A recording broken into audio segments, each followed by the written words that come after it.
समय था अगस्त 1925 का। भारतीय युवा क्रांतिकारी जो हर कीमत पर देश को अंग्रेजी हुकूमत से मुक्त कराने का स्वप्न देखते थे, गांधी जी द्वारा असहयोग आंदोलन वापस लिए जाने से निराश थे। HRA यानी कि हिंदुस्तान रिपब्लिकन एसोसिएशन का गठन सन 1924 में हुआ था। यह एक क्रांतिकारी संगठन था जिसका मुख्य उद्देश्य अंग्रेजी हुकूमत का भारत से सफाया करना था। इसकी स्थापना का श्रेय रामप्रसाद बिस्मिल व सचिन सान्याल जी जैसे क्रांतिकारियों को जाता है। ये संगठन क्रांतिकारी गतिविधियों में संलग्न था, लेकिन इनके पास आर्थिक स्रोतों का अभाव था, जिस कारण से ये अपनी गतिविधियों के संचालन में बड़ी मुश्किलों का सामना कर रहे थे। यहाँ तक कि ये अपनी रोजमर्रा की जरूरतों को पूरा करने में भी असफल रहते थे। अपनी इन्हीं समस्याओं का हल निकालने के लिए रामप्रसाद बिस्मिल जी ने काकोरी में 8 डाउन एक्सप्रेस ट्रेन में सरकारी खजाने को लूटने का प्लान तैयार किया।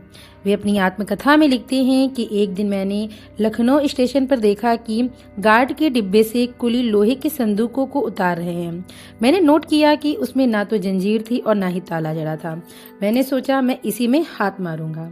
अपनी इस योजना को अंजाम देने के लिए बिस्मिल जी ने 9 क्रांतिकारियों को चुना, जिनमें कि राजेंद्र लाहिड़ी, रोशन सिंह, अशफाक उल्ला खां, चंद्रशेखर आजाद, मुकुंदी लाल, मनमंत लाल गुप्ता, मुरारी शर्मा, बनवारी लाल थे।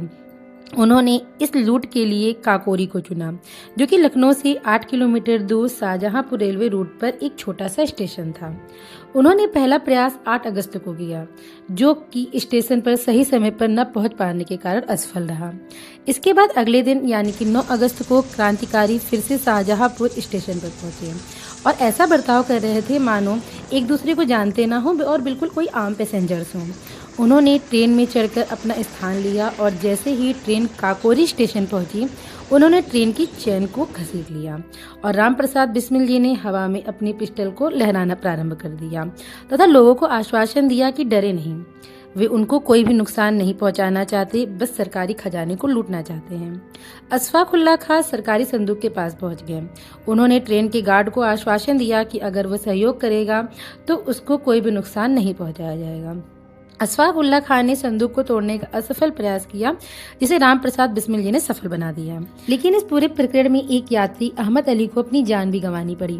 अहमद अली की पत्नी महिला डिब्बे में बैठी थी, इसलिए वह अपनी पत्नी से मिलने जाने के लिए आगे बढ़े और उनको ट्रेन के भीतर हो रही घटना का भी कोई अनुमान नहीं था। लेकिन क्रांतिकारियों को लगा कि शायद अहमद अली केबिन की ओर आ रहे हैं। तब मनमथ नाथ ने जल्दबाजी में अहमद अली पर गोली चला दी, जिसका अफसोस उनको जीवन पर्यंत रहा। क्रांतिकारी खजाना लूटकर भाग निकले, लेकिन जल्दबाजी में एक चादर वहीं छूट गई, जिस पर शाहजहांपुर के धोबी की मुहर थी।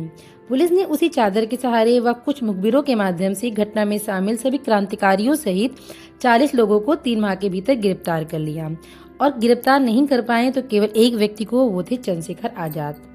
लेकिन इस प्रकरण ने समस्त भारतवर्ष में इन क्रांतिकारियों की ख्याति फैला दी। युवाओं में HRA में शामिल होने की होड़ सी लग गई। अब ये क्रांतिकारी देश के हीरो बन गए थे। इसी क्रांतिकारी संगठन ने भगत सिंह, राजगुरु, बटुकेश्वर दत्त जैसे युवाओं को आगे लाने में महत्वपूर्ण भूमिका अदा करी। अप्रैल 1927 को मुकदमे का फैसला आया। अशफाक उल्ला खां, राजेंद्र लाहिड़ी, रोशन सिंह, रामप्रसाद बिस्मिल जी को फांसी की सजा सुना दी गई। पूरे भारत में इसके खिलाफ प्रदर्शन हुए, लेकिन अंत में रामप्रसाद बिस्मिल को गोरखपुर, रोशन सिंह को इलाहाबाद, अशफाक उल्ला खां को फैजाबाद व राजेंद्र लाहिड़ी को 2 दिन पहले ही गोंडा में फांसी दे दी गई। तो यह थी कहानी हमारे वीर सपूतों की। अगर ऐसी वीडियो अच्छी लगे तो प्लीज चैनल को लाइक करिएगा, सब्सक्राइब करिएगा। धन्यवाद।